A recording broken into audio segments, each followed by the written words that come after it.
Episode की शुरुआत में एक डंजन का सीन दिखाया जाता है जहां पर वही ए रैंक का हीरो जिसका नाम जेम्स है, जिसने जिन्हों के डैड को डंजन में पकड़ा था, वो बहुत ज्यादा घबरा कर बैठा हुआ होता है। उसके सामने वही मॉन्स्टर होता है जिसको हमने पहले देखा था और इसका नाम मुनाजो फ्रोस्ट है। मुनाजो फ्रोस्ट जेम्स के सामने खड़ा हुआ होता है और कहता है ये भी वो नहीं है। ये सारे लोग ब्रिलियंट लाइट और फ्रेगमेंट को छुपाने की कोशिश कर रहे हैं। उसी वक्त एक और पोर्टल ओपन होता है और इसके पीछे से एक और मॉन्स्टर आता है। इसका नाम योगोमोंड होता है। मुनाजो फ्रोस्ट से कहता है तुम यहाँ क्या कर रहे हो। योगोमोंड से कहता है मैं तुम्हें यहाँ पे ईस्ट के बारे में इंफॉर्मेशन देने के लिए आया हूँ। मुनाज फ्रोस्ट से कहता है तुम्हारा क्या मतलब है। ईस्ट की तरफ तो शैडो मुनाज रहता है, तुमने कहा था तुम उसे खुद ही संभाल लोगे। योगोमोंड से कहता है नहीं, अब प्लान बदल चुका है। रोलर ने मुझे साउथ की तरफ भेजा है, इसलिए मैं वहाँ जा रहा हूँ। मुनाज फ्रोस्ट से कहता है तो फिर शैडो मुनाज का क्या होगा। योगोमोंड से कहता है उसे आर्किटेक्ट खुद ही संभाल लेगा। योगोमोंड और भी बताता है मेरे पास एक बड़ी न्यूज है। ये बात कंफर्म हो चुकी है, उसी जगह पे ब्रिलियंट लाइट का एक बड़ा सा टुकड़ा भी है।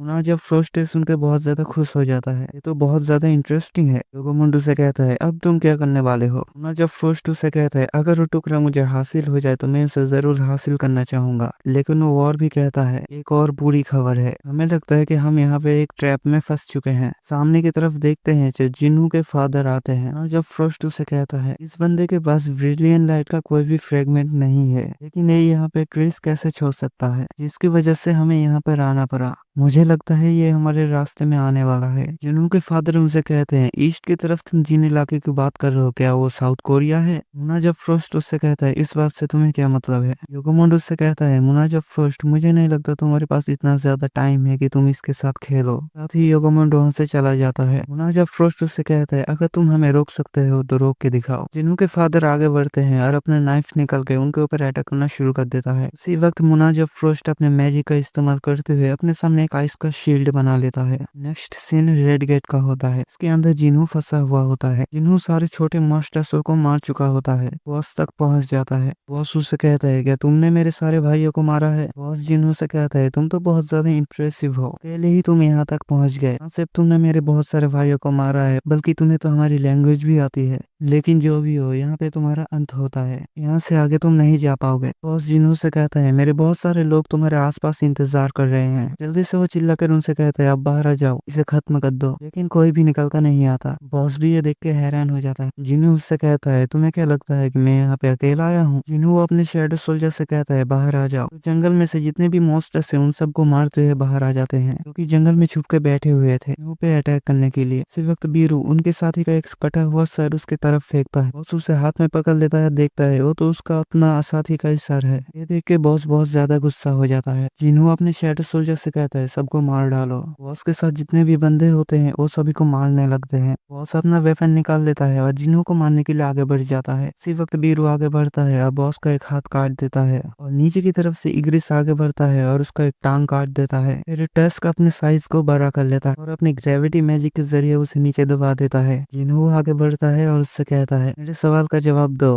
अगर तुमने सही सही मेरे सवाल का जवाब दे दिया तो मैं तुम्हें आसान मौत दूंगा। बॉस उससे कोई भी जवाब नहीं दे पाता। सिस्टम में सब कुछ ब्लॉक कर रहा था। फिर जिन्हू उस बॉस को मार देता है। जिन्हू कहता है मुझे इस मॉन्स्टर से भी कोई भी जवाब नहीं मिला। मुझे लगता है कि शायद सिस्टम ये नहीं चाहता कि मुझे कुछ भी पता चले। साथ ही जिन्हू अपनी इन्वेंट्री को ओपन करता है और इन्वेंट्री में से उसी की को बाहर निकालता है जो कि उसे डीमन किंग बैरन को मारने के बाद मिली थी। जिन्हू कहता है जैसे मैं 100 लेवल पे पहुंचा था इस की थोड़ी डिटेल्स अनलॉक हो गई थी। साथ ही इसके पास विंडो ओपन होती है जिसमें उस की सारी इन्फॉर्मेशन लिखी हुई थी। सब में एक ही कार्टिनो टेम्पल की है जहाँ से इस सब की शुरुआत हुई थी। डबल लेयर डंजन जहाँ पे जिन्हू को ये सिस्टम मिला था और वो एक पिलियर बन गया था। लेकिन फिलहाल जिन्हू इसका इस्तेमाल नहीं कर पाएगा, क्योंकि जिन्हू जिस जगह पे इसे इस्तेमाल कर सकता है, इस जगह की इन्फॉर्मेशन के बारे में जिन्हू को 417 घंटे के बाद पता चलेगा। जिन्हू कहता है आज तक मैं उस डबल लेयर डंजन को नहीं भूल पाया, हालांकि मैंने कितनी कोशिश की पर लेकिन वो एक बुरे सपने जैसा था। सिस्टम मुझे दोबारा उसी जगह पे बुला रहा है जहाँ पे इस सब की शुरुआत हुई थी।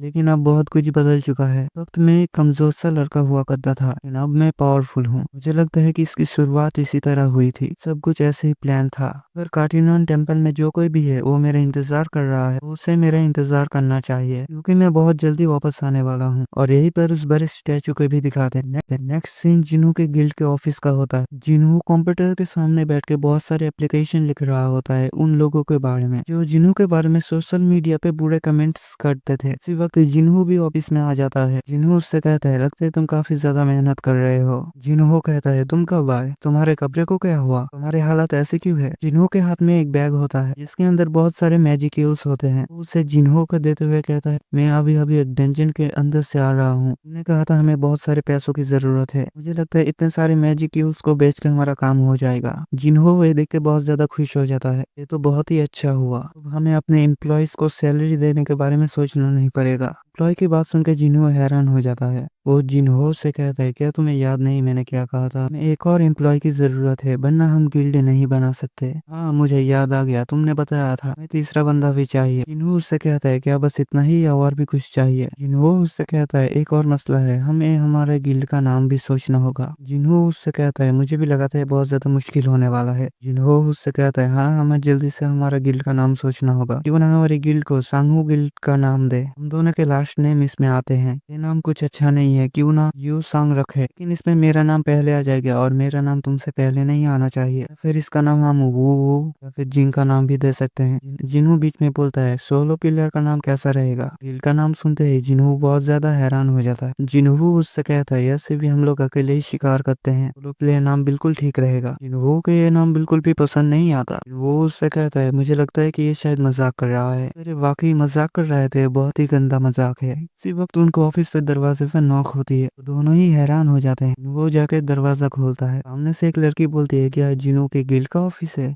वो उसे देख के बहुत ज्यादा चौंक जाता है, क्योंकि दरवाजे पे चाइन आई होती है। जिन्हों चाइन से कहती है, तुम यहाँ पे क्या करने के लिए आए हो? चाइन उससे कहती है, मैं तुम्हारे गिल्ड को ज्वाइन करने के लिए आई हूँ। जिन्हों उसके अंदर बुला लेता है और दोनों आगे बैठ जाते हैं। जिन्हों उससे कहता है, तुम क्या कहना चाहते हो, साफ साफ कहो, तुम्हारा मकसद क्या है? चाइन उससे कहती है, जैसे कि मैंने तुमसे कहा, मैं तुम्हारे गिल्ड को ज्वाइन करना चाहती हूँ। जिन्हों उसकी बात सुनकर बहुत ज्यादा हैरान हो जाता है। फिर यहाँ पे चल के आ रहा है। जिन्हों उससे पूछता है, क्या चेयरमैन गोगानी ने तुमसे ऐसा करने के लिए कहा है? चाइन कहती है, नहीं, मुझे ऐसा करने को क्यों कहेंगे? जिन्हों उससे कहता है, तो फिर क्या चोई जोंग ने तुम्हें अपने गिल्ड से निकाल दिया? चाइन कहती है, नहीं, उसने नहीं निकाला। जिन्हों कहता है, तो फिर ऐसी कोई बात नहीं है, तो तुम हमारे सोलो प्ले गिल्ड को क्यों ज्वाइन करना चाहती हो? सोलो प्ले गिल्ड का नाम सुन के चाइन बहुत ज्यादा हैरान हो जाती है और कहती है, ये किस तरह का नाम है? जिन्हों उससे कहता है, ये नाम मैंने और मेरे वॉइस मास्टर ने, हम दोनों ने मिलकर सोचा है। क्या इस नाम में कोई प्रॉब्लम है? इसी वक्त जिन्हों चिल्ला के कहता है, तुमने तो अकेले ही डिसाइड कर लिया इसका नाम क्या होगा। मैंने तुमसे कब कहा इस गिल्ड का नाम सोलो प्ले होगा? जिन्हों हैरान होकर उसकी तरफ देखता है और कहता है, मैंने आगे से कोई जवाब नहीं दिया, इसलिए मुझे लगा शायद तुम्हें ये नाम पसंद है। जिन्हों चाइन की तरफ देखता है और कहता है, इसके हार्ट बीट बहुत ज्यादा बढ़ चुकी है और इसकी सांस की रफ्तार भी फास्ट हो चुकी है।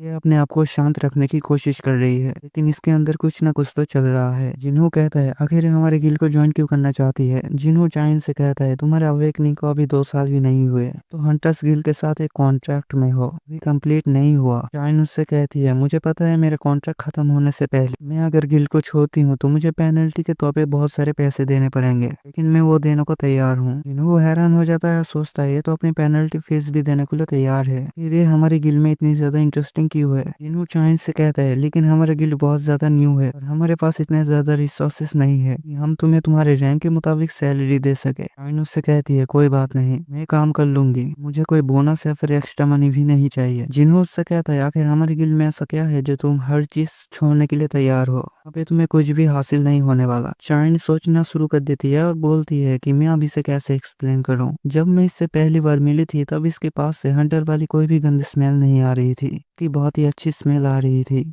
मैं इसकी स्मेल से इतनी ज्यादा खींची चली जा रही थी कि मैं इसके बारे में सारी इन्फॉर्मेशन निकाल दी। कुछ ही समय के बाद मुझे भी पता चला ये एक एस रंग का हंटर है, ये एक बुरा इंसान नहीं है। चाइन कहती है, मैंने अपने आप को बहुत ज्यादा समझाया, मुझे इसके बारे में नहीं सोचना, लेकिन मुझे जब भी मौका मिला मैं इसकी तरफ जरूर देखती थी। जेजू आइलैंड के रेड के दौरान मुझे लगा कि मैं मर गई, लेकिन फिर भी जैसे ही मुझे होश आई तब मैं हेलीकॉप्टर के अंदर थी। मैंने चेयरमैन गोगानी से पूछा, जिन्हू वहाँ पे आया था? मेरे मन में सबसे पहले जिन्हू का ख्याल आया। पता नहीं अभी मैं इसे किस तरह एक्सप्लेन करूँ, लेकिन मैं इसे हमेशा अपनी साइड में रखना चाहती हूँ कि हमेशा ये मेरे साथ रहे। साथ ही इसका चेहरा शर्म के मारे बहुत ज्यादा लाल हो जाता है। ये देखकर जिन्हू और भी ज्यादा हैरान हो जाता है और वो कहता है आखिर यहाँ पे चल क्या रहा है, क्या ये मुझे नहीं बता सकती क्यों आई है यहाँ पर? फिर ये डायरेक्टली मुझे बता क्यों नहीं देती? ये इतने ज्यादा शर्मा रही है, लाजमी तौर पर यह मुझसे जरूर कुछ छुपा रही है। जिन्हू चाइन से कहता है क्या तुम अब भी मुझे जवाब नहीं दोगी? चाइन उससे कहती है मेरे यहाँ पे आने का मकसद है, मैं एक आराम की जिंदगी चाहती हूँ, क्या मैं आराम की जिंदगी नहीं गुजार सकती? जिन्हू आगे बढ़ता है और जिन्हू से कहता है चलो ठीक है, इसकी बात मान लो। पता नहीं वहाँ के हंटर्स ने इसे कितने ज्यादा पुश किया होगा जिसकी वजह से वो यहाँ पे आ गई। जिन्हू सोचता है अभी इसकी उम्र से 22 साल है और ये एक एस रैंक की हंटर बन चुकी है, इसे कितना ज्यादा काम करना पड़ता है। शायद ये इसीलिए हमारे गिल्ड को ज्वाइन करना चाहती है कि आराम की जिंदगी गुजार सके, क्योंकि यहाँ पे इसे ज्यादा काम नहीं करना पड़ेगा। जिन्हू उससे कहता है चलो ठीक, तुम हमारे गिल्ड को ज्वाइन कर सकती हो, लेकिन तुम्हें एक एंट्रेंस एग्जाम देना होगा, उसी के बाद फैसला होगा तुम हमारे गिल्ड को ज्वाइन कर सकती हो या नहीं। और ये एपिसोड यहीं पे खत्म हो जाता है। अगर वीडियो अच्छी लगी हो तो सब्सक्राइब कर दीजिए और लाइक कर दीजिए।